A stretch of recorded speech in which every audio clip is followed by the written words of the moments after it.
Our next guest accidentally stole the show at the King's Coronation. Sir Karl Jenkins sent the internet into meltdown after conspiracy theories emerged saying he was Meghan Markle in disguise. Now he's setting the record straight. I understand there's been a lot of interest in me since I appeared at the Coronation. I was quite surprised that some people thought it was Meghan Markle in disguise. I look this way all the time. The Welsh composer, who actually wrote music for the historic occasion, says he's been sporting his handlebar moustache since he was 18. And Sir Karl Jenkins joins us now. Good morning to you. Tell us, please, what did you initially think of these rumours? Well, I didn't know anything about it until the next day after the coronation, when my publisher, Boozy and Hawkes, music publisher, and record company Decca, told me there'd been a bit of movement on social media and wherever. So I was quite staggered by it all, actually. The amazing thing is no one could have got into that abbey under any kind of disguise.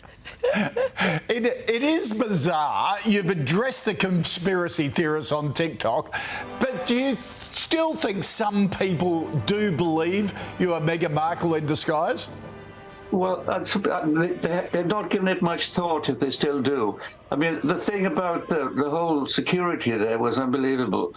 First of all, to gain admittance, you had to have an ID, photo ID, two of those, and a utility bill with one's address on, and it was like going through an airport.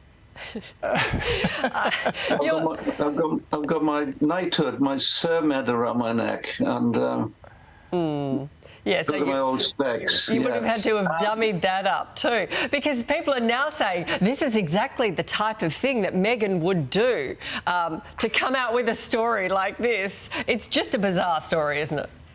Well, it is. I mean, to go back to what I said, you'd have to produce one's passport with a photograph Okay. So, if this were a disguise, where are you going to get the passport with the photograph and matching details? You know, it's bizarre. Other people thought I was someone getting in to steal the crown jewels. That was another thing.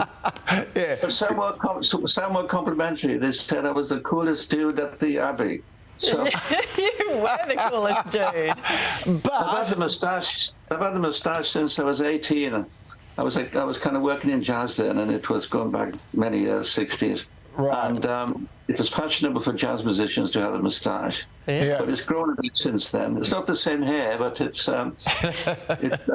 grown a bit, yeah. But the thing is, you were at the coronation and music you wrote was played there. How much of a thrill was that for you? Well, in actual fact, the piece I written a few years back with Wales.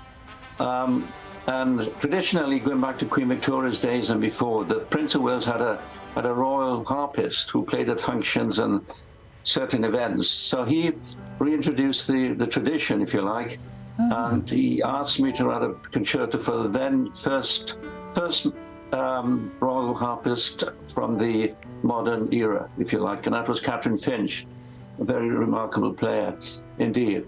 So it started from there, and I wrote this piece, and the slow movement was based on a traditional Welsh melody, which I changed and reharmonized, and that was played at just before the actual service. It was played at the Abbey just prior to the